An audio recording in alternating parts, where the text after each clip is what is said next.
Hello HSC ২৬ ব্যাচের পরীক্ষার্থী বন্ধুরা, কেমন আছে সবাই? আশা করি ভালো। আজকে তোমাদের ইসলামের ইতিহাস ২য় পত্রের ফাইনাল একটা সাজেশন দেওয়া হবে। এই সাজেশন পড়ে তোমরা টেস্ট পরীক্ষা দিবা এবং ফাইনাল পরীক্ষা তো মাস্ট দিবাই। মানে এই একটা সাজেশন পড়ে তোমার টেস্ট এবং ফাইনাল কাভার হয়ে যাবে। সো এই সাজেশন পড়লে তোমার আর মানে কোনো টিচারের সাজেশন বা শিটই ফলো করতে হবে না। বোর্ড বই থেকে এই টপিকগুলো প্রথমে পড়ে নিবা। দেন হচ্ছে বিগত বৎসরের বোর্ড প্রশ্ন এবং বোর্ড এমসিকিউ সলভ করলে it's more than enough for HSC. Okay, so আমরা প্রথমে দেখব হচ্ছে সিকিউ এর জন্য কোন অধ্যায়গুলো তোমাদের পড়তে হবে। তোমাদের হচ্ছে সিলেবাস অনুযায়ী ৬টা অধ্যায় আছে। এই ৬টা অধ্যায় পড়ার দরকার নাই। তোমরা হচ্ছে ৪টা অধ্যায় যদি ভালোভাবে পড়ো তাহলেও ৭টা সৃজনশীল অ্যান্সার তুমি অনায়াসে করতে পারবে। তো এখান থেকে তোমরা পড়বে হচ্ছে প্রথম অধ্যায়, চতুর্থ অধ্যায়, পঞ্চম অধ্যায় এবং ষষ্ঠ অধ্যায়। সো এই ৩টা অধ্যায় তোমার চতুর্থ, পঞ্চম এবং ষষ্ঠ এই ৩টা অধ্যায় খুবই সহজ। এই বিষয়গুলো তোমরা ছোট থেকে পড়ে আসতেছো। এখানে রয়েছে বাংলার ইতিহাস অর্থাৎ স্বাধীন বাংলাদেশের অভ্যুদয়ের ইতিহাস বলা যেতে পারে। এখানে তোমার শুরু হইছে সিপাহী বিদ্রোহ থেকে ১৯৭১ সাল পর্যন্ত। সো এই ৩টা অধ্যায় খুবই সহজ। একবার রিডিং পড়লে তোমার আর মনে হয় না সেকেন্ড টাইম পড়া লাগবে। সো এই ৪টা অধ্যায় পড়লেই হয়ে যাবে। তো আমরা এখন দেখব হচ্ছে প্রত্যেকটা অধ্যায়ের গুরুত্বপূর্ণ পার্ট বা টপিকস যেগুলো তোমাকে পড়তেই হবে। এগুলা পড়লেই এর বাইরে থেকে সৃজনশীল আসবে না। তাহলে চলো আমরা দেখে নিই। আর বাকি যে ২টা অধ্যায় থাকলো ওই ২টা কিন্তু এমসিকিউ এর জন্য পড়তেই হবে। ওকে, সো আমরা হচ্ছে এখন দেখব প্রথম অধ্যায় থেকে গুরুত্বপূর্ণ বিষয়গুলো। প্রথম অধ্যায় রয়েছে ভারতে মুসলিম শাসন প্রতিষ্ঠা, অর্থাৎ ভারতে কিভাবে মুসলিম শাসন প্রতিষ্ঠা করা হয়েছিল, এদের জন্য কি কি অভিযান করা হয়েছে, কে যুদ্ধ করছে, এর কারণ ফলাফল পড়তে হবে। ওকে, সো এখান থেকে আমরা পড়ব হচ্ছে মোহাম্মদ বিন কাসিম, এখানে তার সিন্ধু সভ্যতা পড়তে হবে, সিন্ধু নিয়ে খুঁটিনাটি পড়তে হবে। তারপরে মোহাম্মদ বিন ঘুরি এবং গজনীর সুলতান মাহমুদ, তাদের এই ৩টা থেকে মানে এই ৩টা চরিত্র থেকে তোমার হচ্ছে চরিত্র, কৃতিত্ব গুরুত্বপূর্ণ এবং হচ্ছে তোমার কারণ ফলাফল পড়বা। আর হালকা করে মানে সামারি আকারে অভিযান আর পতনটা হচ্ছে দেখবা আর কি। তবে চরিত্র, কৃতিত্ব, কারণ ফলাফল এই ৪টা বেশি গুরুত্বপূর্ণ। তো এখান থেকে তোমার চরিত্র, কৃতিত্ব, কারণ ফলাফল থেকে গ নাম্বারের প্রশ্ন এসে থাকে বেশিরভাগ ক্ষেত্রে। ধরো একটা উদ্দীপক দিয়ে দিল, এখানে কার চরিত্রের সাথে মিলে যাচ্ছে, সো ওই চরিত্রকে কেন্দ্র করে তোমাকে কিন্তু লিখতে হবে। সো বোর্ড বই থেকে এই বিষয়গুলো পড়ে নিয়ে তোমরা এই অধ্যায়ের লাস্ট হচ্ছে ৩ বছরের বা ৪ বছর ৫ বছর পরও বোর্ড প্রশ্নের ক খ পড়ে নিবা। গ ঘ পড়ার দরকার নয়, বোর্ড বইতে তোমার পড়াই থাকলো। আর এমসিকিউগুলো সুন্দরভাবে পড়ে নিবা, তাহলে 100% প্রিপারেশন হয়ে যাবে। তোমরা যারা বাংলা সেকেন্ড পেপারে একটা কোপ দিতে চাও, লাইক 85+ পাইতে চাও, তাদের পড়ার টেবিলে বা ফোনের মধ্যে এই পিডিএফটা থাকা খুবই জরুরি। এই সাজেশনে তোমার হচ্ছে ১ থেকে ৭ পর্যন্ত উত্তর সহ আছে, লিখিত অংশ লেখার নিয়ম, দেন কি পড়তে হবে এই বিষয়গুলো থাকছে। জাস্ট আমি তোমাকে একটু ডেমো দেখাচ্ছি। এখানে দেখো ১ নাম্বার প্রশ্নের সাজেশন এইগুলা দেওয়া আছে। তো এখানে আবার এসবের উত্তর দেওয়া আছে, মানে ১ নাম্বার প্রশ্নের ক-র উত্তর আছে এবং খ-র উত্তর আছে। এখন দেখো উচ্চারণগুলো মানে স্টার মার্ক করে দেওয়া আছে যে কোনগুলো বেশি ইম্পর্টেন্ট, কোনগুলো কম ইম্পর্টেন্ট। সো খুব বেশি দেওয়া নাই, আমি তোমাদেরকে দেখাই দিচ্ছি। এই কয়েকটা পড়লে তুমি 100% শিওর ৮টার মধ্যে ৮টাই কমন পাবা। আর আমাদের সাজেশন পড়লে ১ থেকে ৭ পর্যন্ত তুমি ৪০-এ ৪০ই কমন পাবা ইনশাল্লাহ।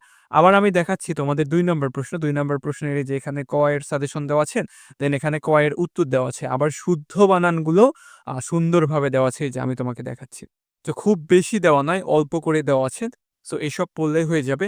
আমাদের প্রত্যেকটা প্রশ্নেরই উত্তর দেওয়া আছে, ঠিক আছে? এই যে তোমাকে আমি হচ্ছে ডেমো দেখাচ্ছি। এই যে ৩ নাম্বার প্রশ্নের উত্তরগুলো এখানে দেওয়া আছে।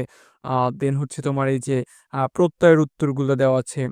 মানে সবকিছুই আছে। আর এই সাজেশনের দাম বেশি না, মাত্র ৳৯৯। তুমি ৳৯৯ দিয়ে এই পিডিএফটা তুমি হচ্ছে পেয়ে যাবে। তো যারা নিতে চাও তারা হচ্ছে এই নাম্বারে যোগাযোগ করো। হোয়াটসঅ্যাপে নক দিলেই এই পিডিএফটা তোমরা পেয়ে যাবে। সো এইবার আসো হচ্ছে ৪ নাম্বার অধ্যায়। ৪ নাম্বার অধ্যায় রয়েছে বাংলায় কোম্পানি ও ঔপনিবেশিক শাসন। এখানে তোমাকে পড়তে হবে। আর এই অধ্যায়টাতে তোমার এমসিকিউ বেশি এসে থাকে এবং ক, খ দিয়ে থাকে বেশি, তবে সৃজনশীলও থাকবে। সো এখান থেকে পড়বা হচ্ছে ইস্ট ইন্ডিয়া কোম্পানির দেওয়ানি লাভ, তোমার কিভাবে ইস্ট ইন্ডিয়া কোম্পানির দেওয়ানি লাভ হয়েছিল আর কি, এই বিষয়টা তোমাকে পড়তে হবে। এরপরে লর্ড ক্লাইভের দ্বৈত শাসন ব্যবস্থা, তারা কিভাবে দ্বৈত শাসন পরিচালনা করছে এটা তোমাকে পড়তে হবে। মানে ইংরেজরা তোমার হচ্ছে কিভাবে ক্ষমতাটা নিয়ে নিল। তারপরে হচ্ছে ফরাইজি আন্দোলন গুরুত্বপূর্ণ, তিতুমির বিদ্রোহ, এখান থেকে ফরাইজি আন্দোলন, তিতুমির বিদ্রোহ, গ ঘ আসতে পারে, মানে প্রশ্ন আসতে পারে, এই বিষয়গুলো গুরুত্বপূর্ণ আছে আর কি। 1857 সালের সিপাহী বিদ্রোহ ক্ষয়ের জন্য গুরুত্বপূর্ণ, এমসিকিউর জন্য গুরুত্বপূর্ণ, আবার মাঝে মাঝে উদ্দীপকও দিয়ে দেয়। নবাব আব্দুল লতিফ, এইটা একটু হালকা করে দেখে যাবা, এতটাও গুরুত্বপূর্ণ না। তারপরে বঙ্গভঙ্গ 1905 সাল, দেন হচ্ছে বঙ্গভঙ্গ রদ হয় 1911 সালে, এটাও পড়তে হবে। খিলাফত ও অসহযোগ আন্দোলন পড়বা, লাহোর প্রস্তাব ও দ্বিজাতি তত্ত্ব, এইগুলা হচ্ছে গুরুত্বপূর্ণ। লাহোর প্রস্তাব, দ্বিজাতি তত্ত্ব, এখান থেকে তোমার ক খর প্রশ্ন এসে থাকে আর কি। সো এই অধ্যায়টা মেইনলি তোমার এমসিকিউ প্রচুর আসবে, আর হচ্ছে তোমার সৃজনশীল থাকবে। আর এই টপিকগুলো বা এই পার্টগুলো তুমি কখনো স্কিপ করবা না, একবার হলেও রিডিং পড়বা। সো এইবার আসে হচ্ছে পঞ্চম অধ্যায়। পঞ্চম অধ্যায়টা খুবই সহজ, এখান থেকে মাস্ট প্রশ্ন আসবে, যেমন ভাষা আন্দোলন, এখানে বিস্তারিত পড়বা। ভাষা আন্দোলন থেকে তুমি একটা দুইটা সৃজনশীল 100% শিওর কমন পাবা। এরপরে যুক্তফ্রন্ট নির্বাচন, অর্থাৎ 1954 সালের নির্বাচন, 6 দফা পড়তে হবে। 6 দফা থেকে তোমার খ নাম্বার প্রশ্ন এসে থাকে মাঝে মাঝে, মানে বলে থাকে যে বাঙালির মুক্তির সনদ বা বাঙালির মুক্তির ম্যাগনা কার্টা কাকে বলা হয়, এরকম টাইপ মনে হয় প্রশ্ন এসে থাকে, অনেকদিন আগে পড়ছিলাম। যাই হোক, আগরতলা ষড়যন্ত্র মামলা, এখান থেকে এমসিকিউ আসে, দেন হচ্ছে উদ্দীপক আসে, দেন হচ্ছে 69-এর গণঅভ্যুত্থান, এখানে এটাও পড়বা। এবার আসে হচ্ছে 6 নম্বর অধ্যায়। 6 নম্বরে 70-এর নির্বাচন গুরুত্বপূর্ণ। এরপরে আছে হচ্ছে 7ই মার্চ ভাষণ, এই টপিকটা গুরুত্বপূর্ণ ছিল, কিন্তু যেহেতু এখন আওয়ামী লীগ সরকার নেই, আর শেখ মুজিবের বিষয়গুলো এখন ওইভাবে মেবি হাইলাইটস করা হবে না, তারপরে দেওয়া হয়েছে, একটু যদি দিয়ে দেয় তাহলে দিতে পারে আর কি। তো 7ই মার্চ ভাষণ নিয়ে একদম বিস্তারিত পড়ার দরকার নয়, হালকা করে একটু সামারি আকারে মানে দেখলে দেখতে পারো।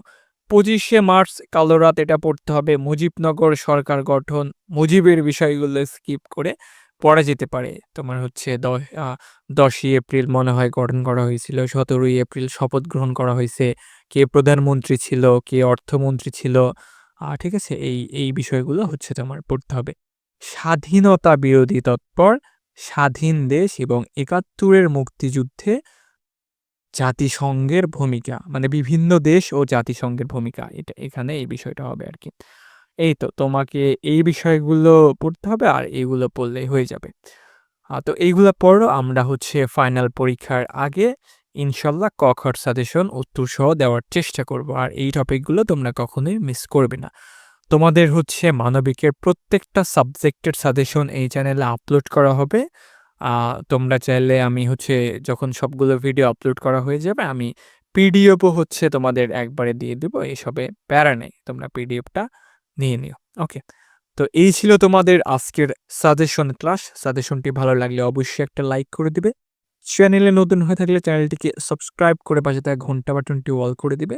সবাই ভালো থাকো, সুস্থ থাকো, আর অবশ্যই ভিডিওটা তোমার বন্ধুদের মধ্যে শেয়ার করে দিবে। তার কারণ হচ্ছে দেখবা যে অনেক ইউটিউবার আছে শুধু হচ্ছে বলে দিচ্ছে যে এই অধ্যায় পড়তে হবে, এই অধ্যায় পড়তে হবে, মানে ভুজুং ভাজুং ভিডিও বানায়, অথচ তাদের ভিডিওতে অনেক ভিউ হয়। আর আমাদের মানে এত কষ্ট করে অ্যানালাইসিস করে টপিকগুলো বের করে সাজেশন বানানো হয়, দেখবা আমাদের চ্যানেলে বা আমাদের ভিডিওগুলোতে ভিউসই হয় না, মানে হুদায় আনছান ক্লাস নিয়ে নেয়, অনেক ভিউস হয়। যাই হোক, এসব দুঃখের কথা নাই বলি, তোমরা আই হোপ এই সাজেশন থেকে পড়বা, আর এই সাজেশনের বাইরে থেকে পড়ার দরকার নাই, আর কোনো টিচারের সাজেশনও ফলো করা লাগবে না। তো আজকের মতো এই পর্যন্তই, আল্লাহ হাফেজ।